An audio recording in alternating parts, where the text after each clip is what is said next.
Yeah, తెలంగాణలో సర్కారులకు 6 గ్యారెంటీలు ఒకెత్త అయిపోతే కారు పాచోళ్ళ కౌంటర్లు ఒకెత్త అవుతాయి. ఇచ్చిన హామీలను అమలుపరచలేక కారు పాచోళ్లకు కౌంటర్ ఇయ్యలేక ఆగమవుతున్నారట. ఇక దీనికి తగ్గట్టు కేటీఆర్ అన్న అసలు వెనుకకు తగ్గుతూనే లేడు. సర్కారు మీదకి మాటల తూటాలను ఇడిచిపెడతాడు. ఇవాళ అయితే మైకే పరిశాన్ అయ్యేటట్టు మాటల కౌంటర్లు ఇచ్చిండు సర్కారు మీదకి. ఇనూరు ఒకసారి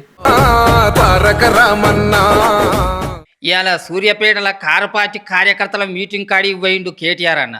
గాడ పోయిన కాడ సీఎం రేవంత్ అన్న మీద గిట్ట కారెడ్డం ఆడిండు. కేసీఆర్ మోకాలెత్తు కూడా సరిపోనోడు కూడా ఇవాళ ఓహో ఆహా అని చెప్పి గర్జిస్తా ఉన్నాడు. టైం ఎట్లొచ్చిందంటే గ్రామ సింహాలు కూడా సింహాల్లాగా ఎగురుతున్నాయి, వానపాములు కూడా నాగుపాములై బుసగొడుతున్నట్టు పోజులు కొడుతున్నాయి. అట్లాంటి పరిస్థితి వచ్చింది. మంత్రులు కోమటిరెడ్డి, ఉత్తమ్ కుమార్ రెడ్డి సార్ల మీద గట్టిగానే కారెడ్డం ఆడిండు కేటీఆర్ అన్న. కేసీఆర్ 10,000 ఇస్తుండు కదా, నేను 15,000 ఇస్తా. కేసీఆర్ ₹1,00,000 ఇస్తుండు కదా పెళ్లికి, నేను తులం బంగారం ఇస్తా. కేసీఆర్ 2,000 ఇస్తుండు కదా పెన్షను, ముసలోనికో ముసలవ్వకో ఇస్తున్నాడు, నేను ఇద్దరికి ఇస్తా. 4,000 ఇస్తా. మా సోనియమ్మ చెప్పింది వచ్చే నెల నుంచే ఇస్తా అని. ఏతుల వెంకటరెడ్డి ఇంకా తర్వాత ఉన్నారు కదా కోతుల ఉత్తమ్ కుమార్ రెడ్డి ఇటువంటి వాళ్ళు అందరు ఎక్కడోడు అక్కడ తలిగి మొత్తం ప్రజలని ఆశ పెట్టి డిజిటల్ ఛానళ్ల మీద మొన్న సీఎం రేవంత్ అన్న మాట్లాడిన మాటల మీద గిత్త ఫైర్ అయిండు మాజీ మంత్రి కేటీఆర్ అన్న. కేసీఆర్ అహంకారం అని, దొర అని, ఇదని అదని అడ్డం పొడుగు మాట్లాడి, యూట్యూబ్లో పనికిమాలిన చెత్త మాట్లాడి, పనికిమాలిన తిట్లని తిట్టి, ఇష్టం వచ్చిన విష ప్రచారం చేసి ఇవాళ అదే యూట్యూబ్ వాళ్ళని గుడ్డలు కూడా తీసుకొడతా అంటున్నాడు ముఖ్యమంత్రి. ఏ యూట్యూబ్ని అడ్డం పెట్టుకొని ముఖ్యమంత్రి అయిండో ఈ సన్నాసి రేవంత్ రెడ్డి, ఇవాళ అదే యూట్యూబ్ వాళ్ళనట గుడ్డలు కూడా తీసుకొడతారట.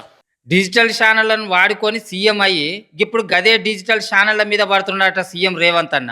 ఇక కారు పార్టీ ఓడిపోవుడు, చెయ్యి పార్టీ అధికారంలో ఖర్చుల మీద కూడా ఉదాహరణలతోటి మాట్లాడిండు కేటీఆర్ అన్న. చీకటిని చూస్తేనే వెలుగు విలువ అర్థమవుతుంది, అప్పుడప్పుడు గాడిదలను చూస్తేనే గుర్రాల విలువ కూడా ఏందో అర్థమవుతుంది. ఇవాళ అక్కడ ఉన్న కంచరగాడిదని చూసిన తర్వాత కేసీఆర్ ఏందో బీఆర్ఎస్ ఏందో ఎట్లా 10 ఏళ్ల పాటు అద్భుతంగా నడిపిండో అందరికి అర్థమైంది. చెయ్యి పార్టీ ఇతరన్న 6 గ్యారెంటీల ముచ్చట్ను ఓ చెయ్యి పార్టీ ఎమ్మెల్యే తన తీస్తే ఇగో గిత్త మాట్లాడుకొచ్చిండట ఆయనే.